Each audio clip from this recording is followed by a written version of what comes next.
We started on the journey of simulation probably back in 2008, and we went to Lilly Lutz. They believed in it. They made it start to happen for us, and then our private donor, Mr. Lappin, also saw the value of it and matched that funding. And so our little Simlab has now expanded to a brand new, gorgeous 6-patient bay with a control booth so that we could have multiple simulations going on at one time. I went up on the top floor here, and they had one sim baby, one in a little room, because it just wasn't up to date. And so we developed a new program. We're going to listen to your lungs. The benefit we have here is that we have created a lab that goes across the continuum of ages, but also for critical care and emergency room nursing as well. Northeast hospitals believed in this, see the value in this, and made it happen. What's her respiratory rate? We really have created a state-of-the-art simulation laboratory and the most advanced on the North Shore. Some patients actually tell you when they need to be drained. I'm getting short of breath and getting fluid. We try really hard to make things real.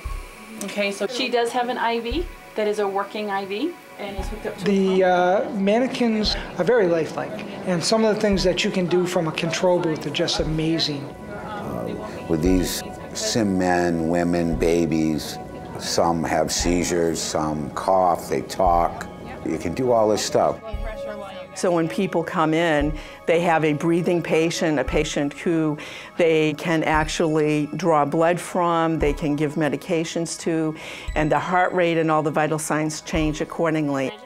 And yet they don't have to worry about hurting the patients in our simulation lab. Just gonna sit you up a little bit, okay? Very quickly, people begin to forget that these are simulators, and they begin to respond to the simulators like they're real patients. She does have diabetes type 2.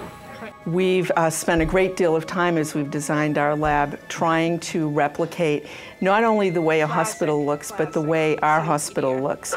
And we're constantly looking for innovative ways to create the scenarios. What's going on? Will someone help me now? Just help me. I am the person in the control room and doing the voice. Let's sit you up a little bit, okay? That might help. Are you feeling short of breath at all? The mannequin has a very unique feature that it has this drug that you see right here, drugs given. If I gave you a medication to speed up your heart rate, the patient's physiological response happens automatically. Let's take a listen to your lungs, okay, hon? And as I click on each section of this mannequin, it gives me a list of potential interventions or actions that we would want our learner to do. And by just clicking on it, I check the skin. It automatically timestamps it over here in the log. I'm going to put a face mask on you. This is going to give you more oxygen, okay?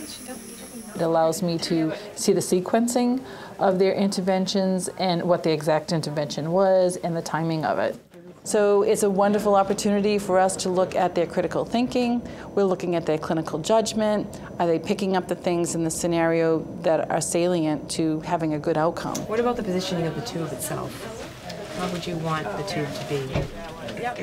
We always have an evaluation or a debriefing at the end, and I want to hear from the learners. What value did this have for you? When are we going to call the rapid response? What can we do before her oxygen drops, before we have to call it? They come back and they say, I'm going to remember this, and I had a patient like that, and after this, I'm going to perform very differently.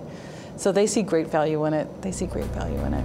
We're going to do a Percocet here, okay? The literature is very clear that this is the best way for people to learn in clinical situations. And it's interesting when we talk to students and we watch the way that students learn. Their needs for learning are much more collaborative than the needs of students and physicians 25 years ago. And if you have that collaborative mentality from the very beginning of your training, you carry it through your career. It's just a much, much better way to learn. So at that point, can you give... The best way that we can actually ensure competence of our staff is to be able to provide that real-life experience where they have to interact with the patients and with the other members of their team in an emergency situation. That experience is invaluable.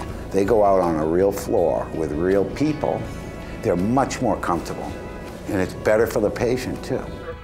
You know, this lab is the culmination of a lot of work by a lot of people pulling together, and really demonstrates our sincere interest in investing in the development and education and training of our nursing staff.